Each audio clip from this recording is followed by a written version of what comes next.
What if the biggest Avengers movie Marvel has ever planned is actually a collision of two completely different Secret Wars stories? And what if the version the MCU chooses changes everything we think we know about the future of Marvel? For years, the words Secret Wars have carried a kind of weight among comic readers, a promise that when Marvel finally pulls that trigger, nothing stays the same afterward. Now, with Avengers Doomsday positioned as the final step before Secret Wars fully unfolds in the MCU, the conversation has shifted. This is no longer about whether Marvel will adapt Secret Wars, but which Secret Wars they're adapting, and why. Because here's the thing most casual viewers don't realize yet. There isn't just one Secret Wars, there are two. The original 1984 event that introduced Battleworld as a gladiator arena for heroes and villains. And the 2015 version, a darker, more existential story about collapsing realities, godlike power, and a multiverse pushed past its breaking point. On the surface, they share a name, but in tone, purpose, and consequences, they are fundamentally different stories. And the MCU now stands at a crossroads between those two ideas. To understand where Avengers Doomsday is heading, we have to rewind to where Secret Wars began. Back to a time when Marvel wasn't thinking about cinematic universes or multiversal sagas. Just a simple question. What happens if you take every major hero and villain, rip them out of their worlds, and force them to fight? The 1984 Secret Wars was born from that idea. Simple, direct, almost primal.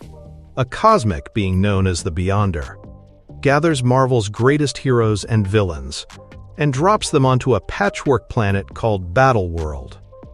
The rules are clear. Fight, survive, and maybe go home. There's no complex philosophy here. No collapsing timelines.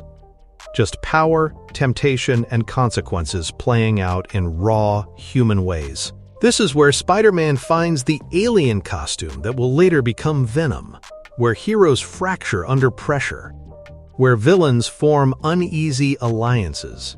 Battleworld isn't a metaphor yet. It's a stage.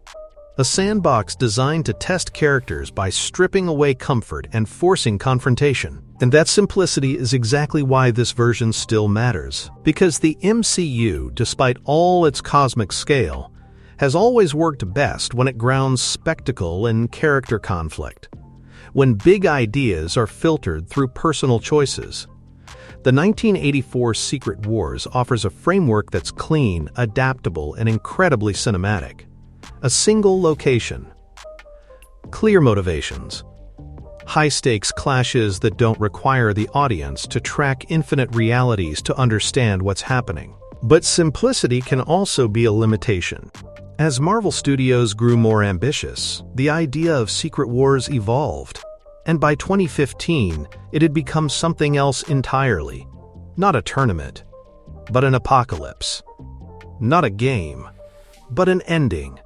And to see where Avengers Doomsday might truly be heading, we need to understand how far Secret Wars has come. Because Battleworld was never meant to stay simple. And once the multiverse enters the equation, nothing ever does. By the time Secret Wars returned in 2015, Marvel was no longer interested in a simple battle of heroes versus villains.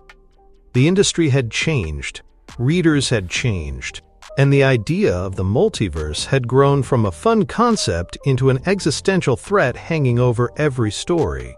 This version of Secret Wars doesn't begin with a mysterious being assembling fighters. It begins with universes dying. Entire realities collide with each other in events called incursions. Two Earths drift into the same space and only one can survive.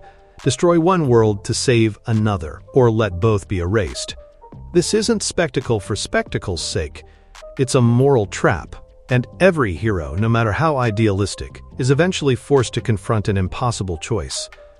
There are no clean victories here, just damage control on a cosmic scale. At the center of it all is Dr. Doom, not as a cackling villain, but as a desperate architect.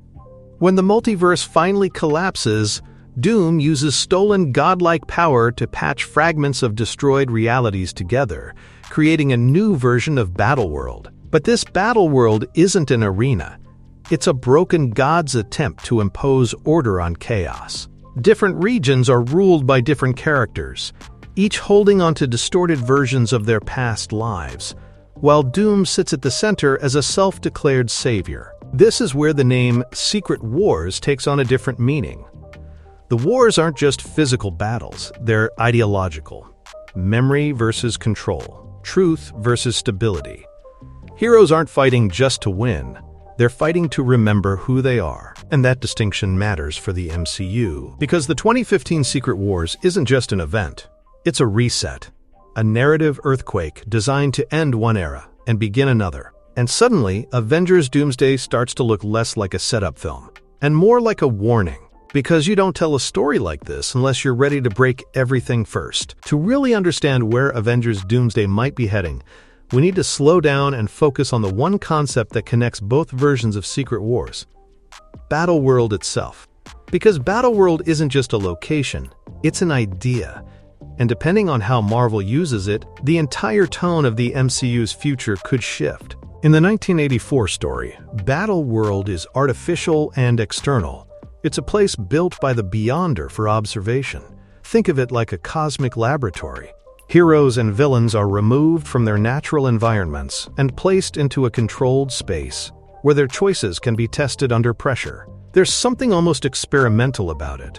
The planet doesn't care who wins. It just exists to reveal who these characters truly are when stripped of their familiar rules. But in the 2015 version, Battleworld is internal, emotional, fragile. It's not designed to test heroes, it's designed to preserve a lie. Every region is stitched together from the remnants of dead universes, ruled by people who are either unaware of the truth or actively suppressing it. The land itself is unstable because it's built on denial, on the refusal to accept that everything ended. This difference is crucial. One Battleworld asks, "What will you do when forced to fight?" The other asks, "Who are you when your world is already gone?" And that's where the MCU's recent storytelling becomes impossible to ignore. Since the multiverse saga began, Marvel has repeatedly emphasized one theme above all else: identity under pressure, variance, alternate lives, characters confronting versions of themselves shaped by different choices.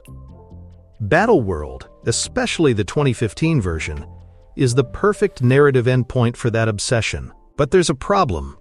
The MCU audience isn't made up only of hardcore comic readers. A full-scale, reality-collapsing Battleworld risks becoming overwhelming if it's introduced too fast, which is why Avengers Doomsday feels so important. It may not show us Battleworld fully formed, but it can show us the cracks forming beneath reality. Because before Battleworld exists, something has to break, and Marvel has been quietly laying those fractures for years. If you look closely at the MCU's recent projects, a pattern starts to emerge. And it's not subtle anymore. Incursions have been mentioned. Universes colliding has been visualized. Characters are being warned that the multiverse isn't just expanding, it's destabilizing.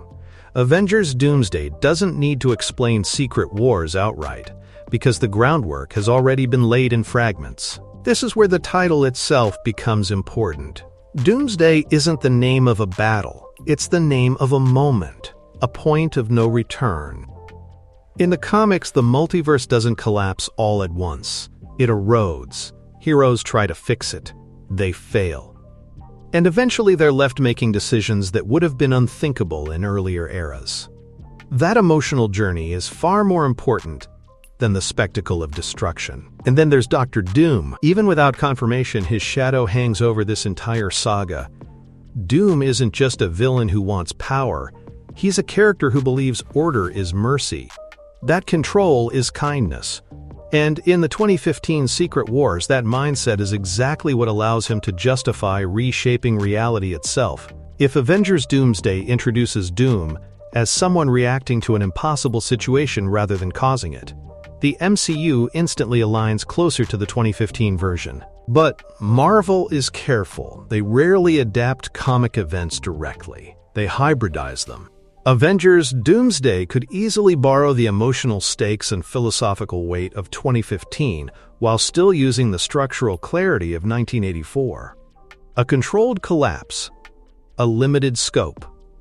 At first. That way, the audience feels the tension before they're asked to understand the scale. Because the true horror of Secret Wars isn't watching worlds explode. It's realizing they were already lost before anyone noticed.